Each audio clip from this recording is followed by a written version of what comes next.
Great. Thanks everyone very much for joining us this afternoon. Today we are here with Allison Villa. She is a relationship expert and she's going to be talking to us about how to effectively communicate with your partner.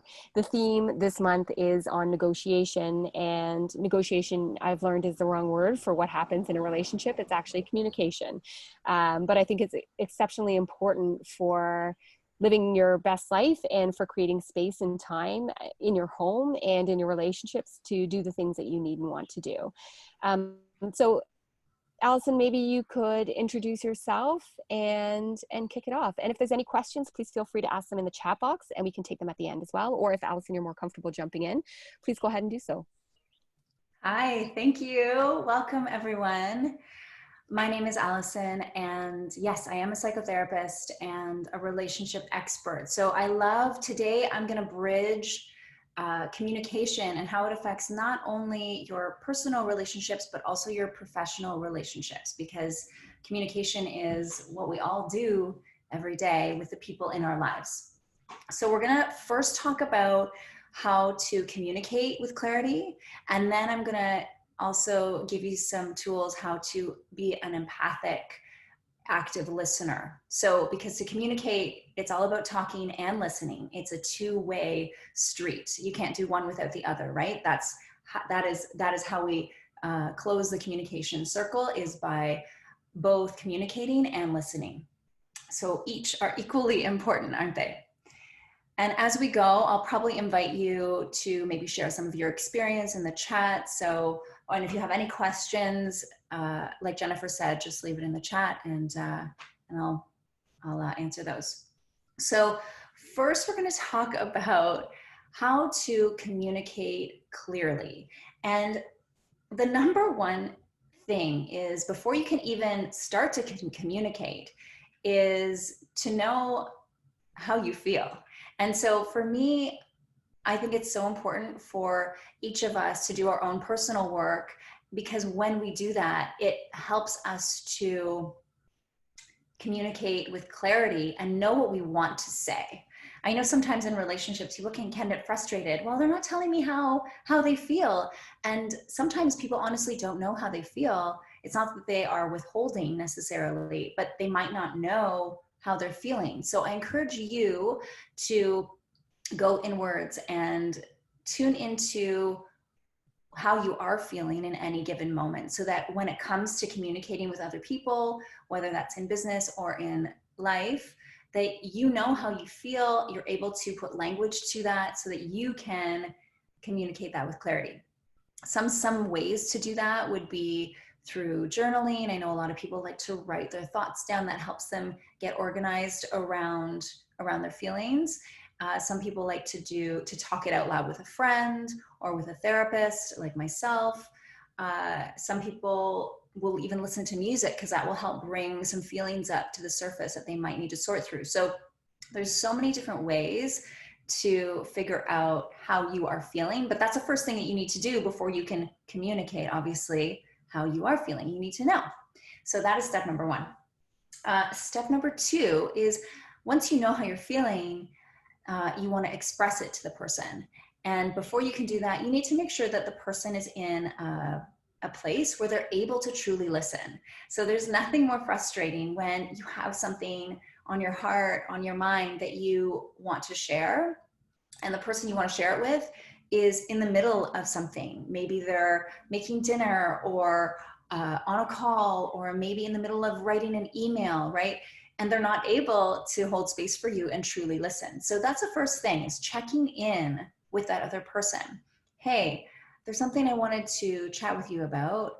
Let me know when you're finished what you're doing, or if we can schedule a time to talk. Right? In business, often you make an appointment to have a conversation with someone. So you're doing that same thing, maybe not a formal appointment with your personal relationships, but it's that simple check-in of, I went through something today and I wanted to talk about it with you. When can we talk about it, right? When is a good time? When are you going to be free?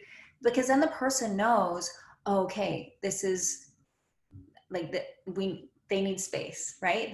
That helps them to understand that, okay, yeah, they need to be heard, and they're communicating that to me, so that then I know that I need to step up my listening skills, right? So number one, getting clear on how you're feeling. Number two, checking in with the other person. Hey, when are you available to hold space? And number three is always being mindful of your tone of voice. And we all know what it's like when someone comes to us in an aggressive way or with an angry tone. It puts us on the defense. So knowing that, thinking about how you would like someone to come to you, and noticing that your tone of voice will directly impact how someone is able to listen to what you're trying to say.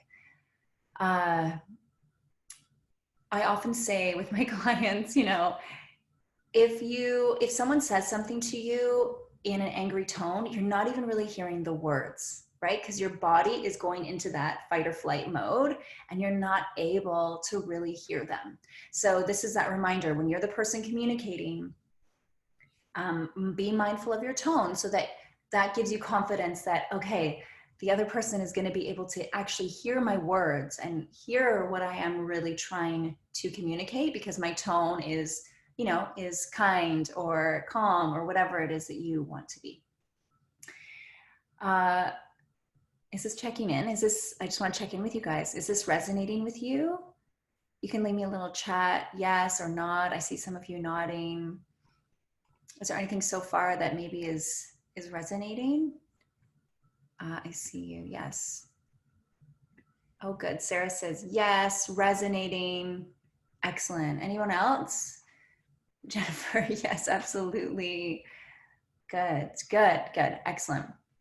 Okay, so this is number 4. I actually added, usually there's 5, but I added 6. So this is number 4. And this is a rule that I myself have two children, and they are 6 and 8 years old. And we have a family rule in our home, which is this little tidbit I'm going to share with you right now, which is avoid using the words always and never. The thing with always and never is that it creates extremes. They are each at the opposite end of the spectrum, and they tend to make space for blame and shame. You always do this, or I always do this. You never do that, right? They're very, very extreme, and the majority of people don't operate in always or never, right? Humans are flowing people.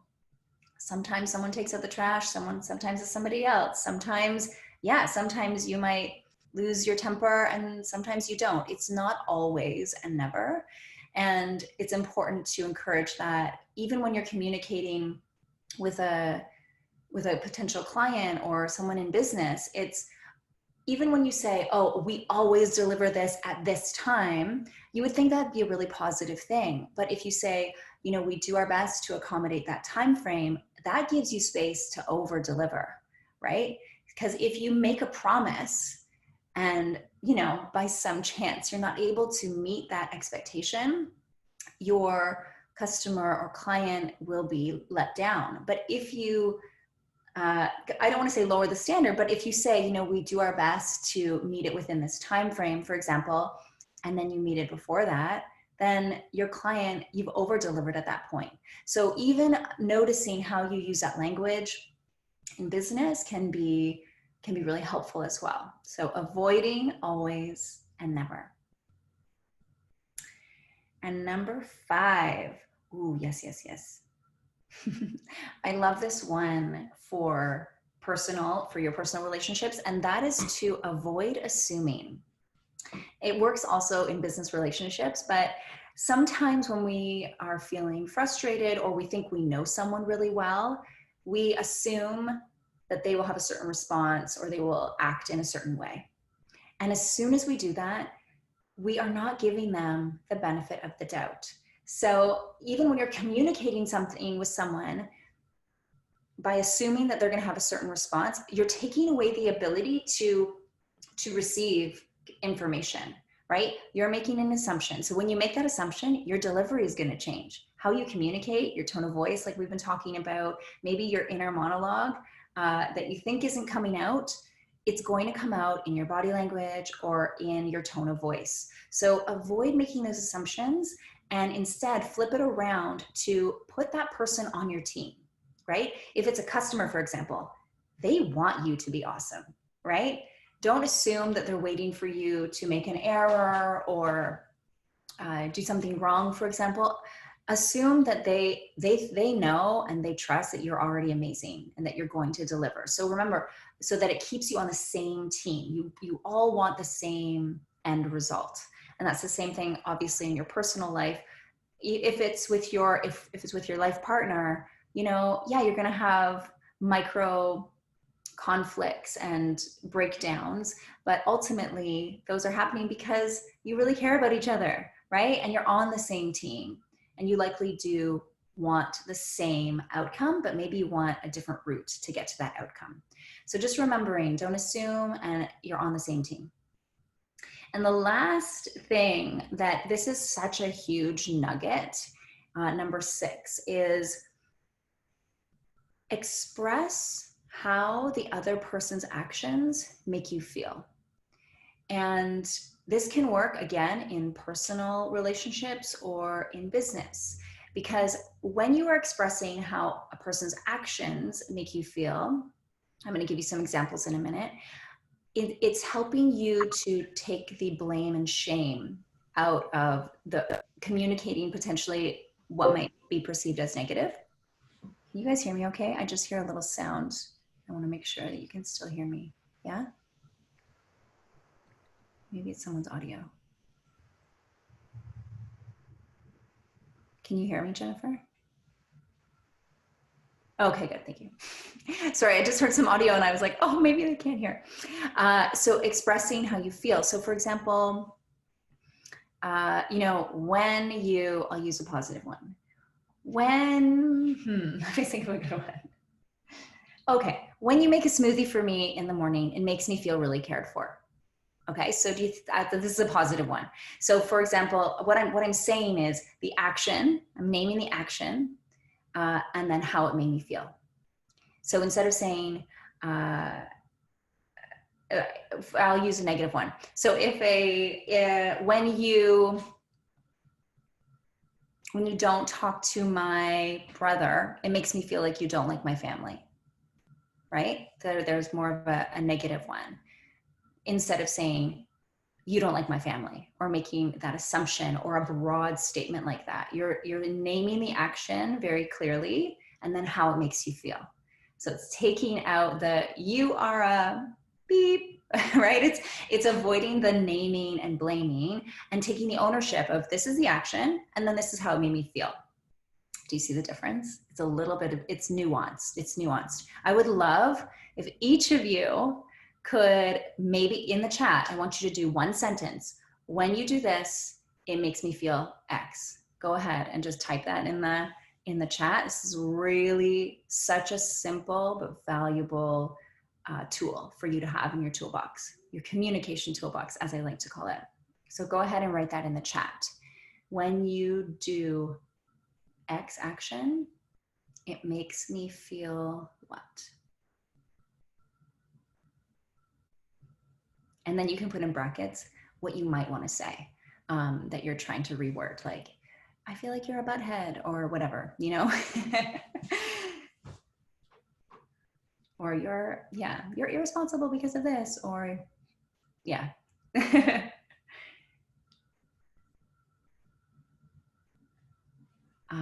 I'm going to read these out loud. When you are late, it makes me feel like my work is not important. Ooh, that's a good one. Yeah. Yes. Heather, when you don't answer me, I feel ignored and I feel angry. Right. Oh, you guys are good at this. When you don't respond to my emails or texts, it makes me feel like you're not participating in managing the kids or the home, the household needs. In other words, I'm so tired of deciding and managing everything. Oh, Angela, I think so many women can relate to that. But yeah, do you see how we're being specific on all of you? You're being specific about the action and then how it's making you feel. So it's taking the shaming and the blaming on the other person away. Sarah, when you work late, It makes me feel like I'm not prioritized. Yes, these are so good. Yes, very good. Gold stars for all of you. Great job. No, seriously though, I want you to try this out. This is actionable. It will work in your real life, in your personal relationships, and in your business relationships as well.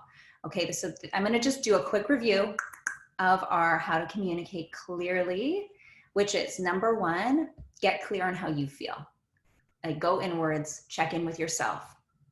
Number 2, check in with the other person to make sure that they're able to hear you, that they have time and space to do that there aren't kids running around needing something at that moment in time, so that you can be sure that you're heard. Number 3, be mindful of your tone of voice. Number 4, avoid always and never. Number 5, don't make assumptions. Try and remember that you're all on the same team. And number 6, express how the person's actions make you feel. Now, before we move on to how to be a great listener, can you tell me which one of these you're going to put into action today? Just name one of these. Which one of them is resonating for you that you feel like, yeah, I can do that today? Whether it's in your home or with your kids, with your partner, in an email to a client. What's one of these ways of communication that you can put into action today? Kelly says number 6, which is the expressing how you feel. Sarah says always and never, avoiding always and never. I love that. Yes.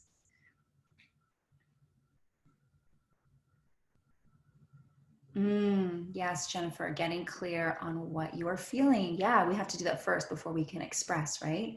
And number 5, which is don't assume, avoiding assumption. Yes. Thank you. Thank you for sharing, you guys. And I'm checking in with you to make sure that you're listening, which is not an accident, considering our topic today. And you are. I can see that you're listening and that you're taking this in, right? So even by us doing this back and forth, and me asking you a question and then you responding, this is helping you to intake what we're talking about today. Because no one likes to be just talked at, right? This is also about life. It's about engaging. We like to be engaged. We like to listen and respond and reply. That's how we internalize things, how they stay with us. And Heather, yes, number 6 resonated for you. The expressing the action and how it makes you feel. Wonderful. I'm glad this is resonating. Just going to check our time here. How are we doing? We're so on schedule. Okay. So now we're going to do our we've done our how to communicate clearly. So you have that in your toolbox now. And we're going to look at how to be an active and empathic listener. So first of all, I want to describe what empathy is. So empathy is the ability to imagine how another person might be feeling. It is different than sympathy. Sympathy, Brene Brown has this really awesome cartoon, and I'll describe the visual of it because it's very helpful. So the idea is sympathy is when there's someone down in a pit. It's kind of yucky down there. It doesn't look so fun. And sympathy is when you're looking down in the pit and you're like, ooh, yeah, that sucks down there. Empathy is when you get down into the pit and you're with the person and you're like, yeah, this is hard. I see you. I get it. Do you see the difference? Empathy is really trying to imagine being in the other person's shoes, being down there in the pit with them, holding their hand if that's what they need. That's the image. So I think it's a helpful visual.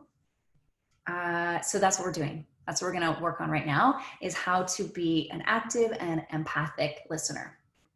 And number 1, so when someone comes to you, just like we talked about in how to be a clear communicator, when someone checks in with you and says, hey, I have something I want to touch base with you about, or I have something I need to share. Automatically, your cue there is, okay, this person needs to be listened to.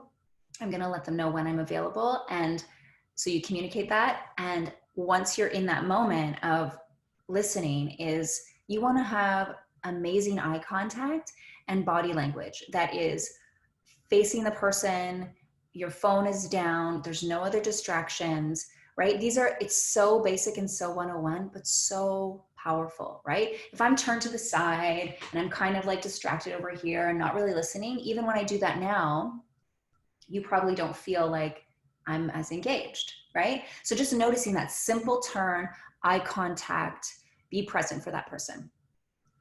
That's number one. Number two is someone is bringing something to you. They need to be heard. They want to be listened to, and you know what that's like. So now to hold that space for that person, you need to be non-judgmental. And I know that this is a difficult thing because most humans, we listen to reply. We actually don't listen to really hear a person. And this is a practice. This is a lot of unlearning to do that. But the first step in doing that is to be non-judgmental, especially if someone's coming to you in a business situation where they have a request of you and it might be uncomfortable, or they might be pushing your boundaries in that moment. It's not about you. Just remember that. Part of the non-judgmental is remembering, like, it's not always about you. When someone brings you something that might be difficult or messy or uncomfortable, it doesn't always have to do solely with you. So that's what I mean by being non-judgmental. You need to just listen to what the person is saying and then reply after all of these steps, which we're going to go through. So that is number two, non-judgmental. Number three. So I explained what empathy is, and this is where you need to, in order to be an active empathic listener, you do need to be empathetic. You need to imagine what it's like to be that person. So really feeling with the person, reflecting back maybe some of the words that they're saying to show them that, oh yeah, I'm hearing you, I'm listening to you. Because remember, empathy fuels connection. Sympathy, like when you're standing above the pit and they're in the pit and you're like, yeah, that isn't so good. I wouldn't want to be down there. Or deflecting it to something about yourself. Oh yeah, when that happened to me. No. People want you to stay with them in the experience. They want you to just be with them in the pit, even if it's just for a few moments, right? This is not saying you need to be their therapist. You're gonna watch. This is a magic ingredient. Just watch. Instead of like, try to avoid your urge to reply and just stay with the person maybe for 10 or 20 seconds longer than you usually would, and watch the shift that happens in that person, and then how strong of a connection you have with that person afterwards. It's incredible. So be empathetic, feel with the person, because empathy fuels connection. And number four. Now, I've been alluding to this already, but be patient. And by patient, I mean resist the urge to reply or to defend yourself. This is hard. This is the hardest part of listening, especially to a partner or to something that might feel negative or uncomfortable, is that we want to defend or we want to reply or justify. And the reality is, everyone is allowed to feel what they're feeling. A feeling is a feeling. It's not saying that someone is right or wrong. And just like you named it when you were a communicator, you named how that person's action made you feel. It's the same thing. You're allowed to have that feeling, and they are also allowed to have feelings about how your actions impact them. So knowing that, resisting that urge, just be patient, just stay with them, stay with the empathy for as long as you can before you reply. And then this leads us to the last step, which is when you do reply, the first thing that you want to do to be a truly active and empathic listener is to first, before you inject your opinion or your experience, the very first thing you need to do is paraphrase what you heard that person say. A very simple paraphrase. I just heard you say that when I get home late from work, it makes you feel like you're not a priority. Simple paraphrase. So simple. And then that's when you can, I would say, if I was doing couples therapy, honestly, in that moment, I would say, stay with that for a moment. And then later you can bring in your explanation and hear your side. Because if you just paraphrase and then go into defending yourself, you're going to undo all of the beautiful work of listening that you just did. And you're going to lose that opportunity to really connect with your person, whether that's your partner or someone in business. So reflecting back what you heard the person feel, maybe let them continue to unpack it a little bit more. And then you could even check in. Can I explain to you a little bit about my experience? Like, I really understand how you're feeling. Is it okay if I share what was happening for me? Like, I was late because of this, and I do appreciate you, and right? Like, those things are all gonna come. They're gonna come. But it's that patience of like staying with the person's experience, feeling connection, right? Because usually in a situation, there's been a break in the connection, reestablish that connection, and then it's your turn to insert your experience. So I just gave you a whole lot of information, but I'm just going to review what those 5 pieces of active and empathic listening look like. So number 1, body language, eye contact, body language, put the stuff away, be present. Number 2, being non-judgmental. And that's like just remembering this is the person's experience. They are allowed to feel what they're feeling. Number 3, be empathetic, feel with the person, go down in the pit with them, hold their hand for a little bit longer than you normally would as a practice for yourself. Remember, this is a practice. And remember that empathy is what's fueling connection. Number 4 is, and I am going to ask you which one is resonating with you. So you hold this in your mind. Number 4 is being patient, resisting the urge to reply or to defend. And number 5 is, before doing anything, is paraphrasing what you heard the person say first. So which of the active and empathic listening tips can you apply today in your own life, whether that's in your personal life or in your business life? Got body language, non-judgmental, finding empathy, resisting the urge to defend or interrupt. Number 5, which is empathy. Yes.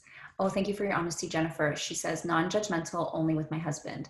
You know, this is so common with our closest loved ones that it's really hard to not be judgmental with those people, because usually we have the trust that they will always be there.